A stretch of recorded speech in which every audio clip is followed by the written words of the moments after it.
Des remarques, des questions?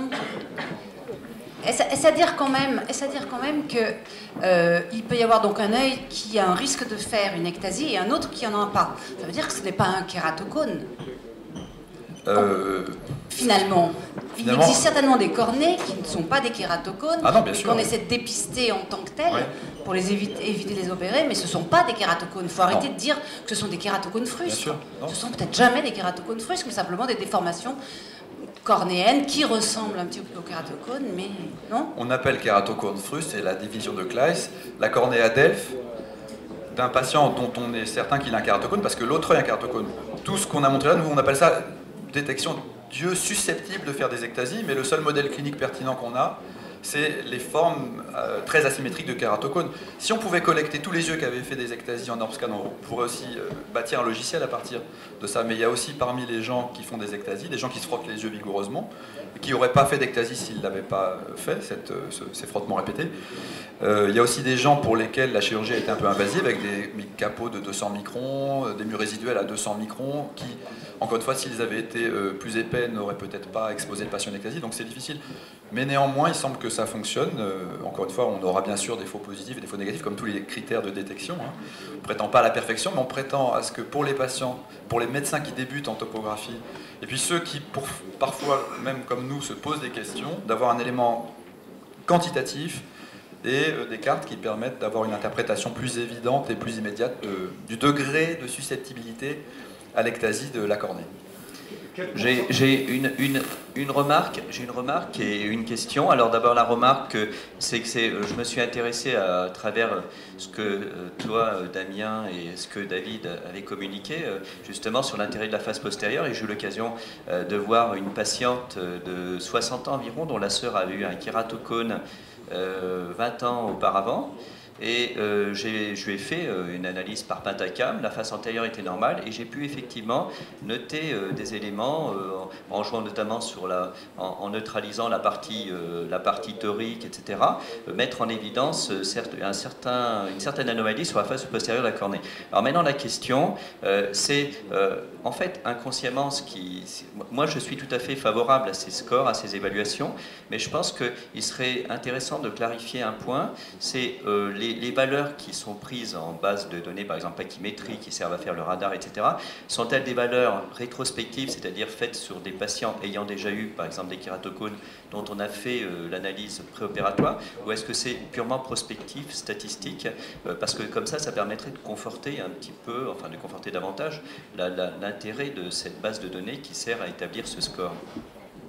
La base de données qui a servi à établir le score est composée de gens dont on avait la certitude qu'ils étaient faux négatifs pour le placido. Donc toutes les cornées pratiquement incluses avaient des critères Kleist-Maeda normaux, mais on savait, parce que l'autre œil avait un kératocone plus avancé, qu'elles étaient probablement des cornées qui allaient développer un kératocone. On a aussi quelques cartes qui avaient été incluses, pas celles que je vous ai montrées, mais deux patients qui avaient fait des ectasies pré-op et dont on voyait, avec un œil un peu exercé, que si elles avaient fait des ectasies, c'est pas forcément que le chirurgien était un imbécile, c'est que c'était des formes mineures et difficiles, qui, encore une fois, rétrospectivement, pouvaient paraître comme, évidemment, il va y avoir une ectasie, une petite asymétrie, mais je vous ai montré plein de cas où moi, je me serais posé des questions, et j'ai moi-même eu une ectasie qui a été rétrospectivement diagnostiquée. Cette ectasie n'est pas dans la base de données qui a servi à faire le score.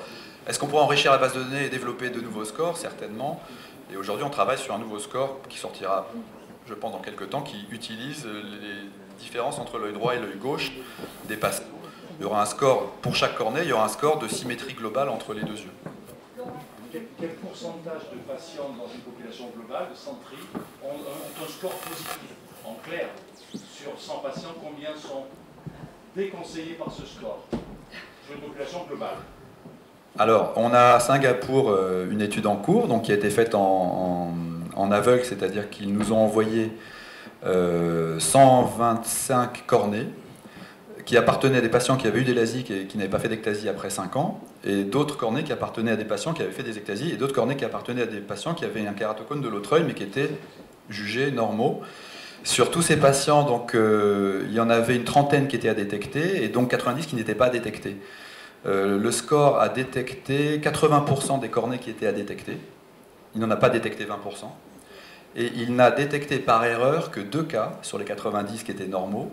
Et sur ces deux cas, on pense que nous, on n'aurait quand même pas fait de LASIK. C'est-à-dire que quand on voit les cornées, on se dit que c'est un miracle qu'il n'y ait pas eu d'ectasie, selon nos jugements subjectifs. Je ne sais pas si ça répond à ta question. Non, c'est une population globale qui va venir... C'est pas pour la si tu as bien écouté, c'est pas pour la population globale, c'est pour les myopes de moins de 50 ans. D'une part, alors, qui n'ont pas été opérés d'autre part. Les myopes de moins de 50 ans qui viennent consulter, oui. Sur 100 personnes dont on ne sait pas si elles vont faire une ectasie ou pas. C'est simplement, ces scores statistiquement sont positifs, si j'ai bien compris c'est là qu'ils sont à risque, sur combien d'une population générale, la prévalence. J'ai pas fait d'études aussi systématiques que ça. La seule chose que je peux dire, c'est que quand je vois des patients qui viennent en consultation et que la cornée me semble normale et que le score est normal, je les inclus en chirurgie réfractive s'il n'y a pas d'autres contre-indications. Et j'ai l'impression que c'est exactement comme le pourcentage de patients chez lesquels on récuse un peu le LASIK en pensant plutôt à la PKR. Moi, dans ma pratique, ça représente ces patients-là, je dirais, chez les myopes, qui viennent pour une chirurgie, peut-être 40%. Et le score est la plupart du temps proche de 0 ou positif. Je dirais donc dans un pourcentage de ces patients-là qui, à mon avis, est entre, à la louche, 25 et 40-45%. À peu près. Juste pour compléter la réponse de Damien, en fait, ces études-là, elles apportent autre chose. Mais l'idée, c'est que pour faire ces études, c'est sûr qu'on doit se baser sur une population au départ.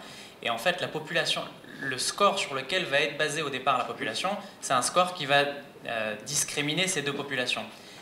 En revanche, ce qui est vrai, c'est que ça serait très intéressant de pouvoir faire une étude sur une population ensuite pour valider ce score-là et faire une étude sur 100 patients qui viennent de manière consécutive à la consultation et voir sur combien ce score serait positif. Non, mais la question était combien nous devrons éliminer le pourcentage de patients si on suit ce score. Je ne le valide pas, sans même le discuter. Je pense que tous ces scores-là, à mon avis, nécessitent d'être ensuite validés sur une nouvelle population qui n'a pas été étudiée du tout pour l'étude, pour pouvoir... Mais c'est ce qu'on a fait à Singapour, et sur les 90 qui ont été opérés, qui ont fait d'ectasie, on en a détecté 2 positifs, donc des faux positifs. Mais maintenant, je comprends la question derrière. Il y a toujours cette question, parce que j'ai entendu des bruits, et le monde ophtalmologique est un petit monde. Bien sûr, la question derrière, c'est voilà, aujourd'hui je fais du LASIK, j'ai pas de problème, et j'ai pas envie d'avoir un drapeau rouge qui sonne à chaque fois que je fais un LASIK.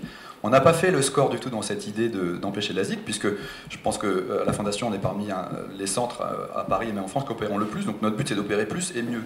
Donc si on a fait le score, c'est pas pour empêcher les gens d'opérer, bien au contraire. C'est pour d'une part rétablir de manière certaine des gens qui sont positifs en placido, qui sont de faux positifs, pour pouvoir les opérer.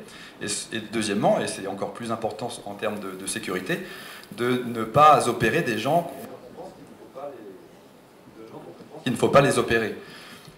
Moi, ce qui m'importe, c'est pas tellement quel sera le pourcentage de patients positifs dans la population, puisque moi, ce qui m'importe, c'est d'éliminer les mauvais candidats. Si j'élimine 40% de mes patients et que j'ai raison de les éliminer, je dirais que le score joue un rôle positif dans ma pratique. Même si ça m'embêtera d'éliminer 40% des gens. J'ai aucun problème à récuser des patients quand je pense qu'il faut les récuser. Si j'en récuse 1 ou 2 par erreur, tant pis, ça me fera 2 patients de moins. So what? Si je préfère perdre 10 patients et éviter une ectasie que l'inverse. Mais je ne pense pas qu'on perdra beaucoup de patients avec le score en tout cas. C'est d'ailleurs récuser un patient au LASIK pour PKR, donc c'est pas non plus récuser, c'est même pas récuser complètement le patient. C'est à mon avis récuser le patient pour le LASIK et lui proposer autre chose. Et est-ce que vous tenez compte du fait, parce qu'on opère aujourd'hui beaucoup d'hypermétropes, est-ce que vous tenez compte dans ces scores de savoir si c'est un myope ou un hypermétrope, quand on sait quand même que la prévalence des cornées à risque n'est pas la même? Oui, comme je l'ai dit à la diapo numéro 5 ou 6, le score ne s'adresse qu'aux patients myopes âgés de moins de 50 ans et pour lequel l'examen est de bonne qualité. Pourquoi les myopes? Voilà, c'était juste là. Voilà, myopes de moins de 50 ans parce qu'on a simplement jugé que les hypermétropes ne font pas d'ectasie, que ce n'est pas la cible d'intérêt et que toutes les ectasies que j'ai vues moi, ou peut-être une, sauf une, étaient dans une population de myopes de moins de 50 ans. Donc on a utilisé ça comme modèle et c'est pour ça que nos statistiques ne s'appliquent qu'à ce groupe de myopes de moins de 50 ans, pas aux hypermétropes. Voilà, merci. Donc maintenant c'est Florence qui va nous parler un petit peu des adaptations cornées après chirurgie réfractive. Donc grâce à ce logiciel, 2 questions Damien. Est-ce qu'il va y avoir un score pour le Patacam par exemple? Et qu'en est-il de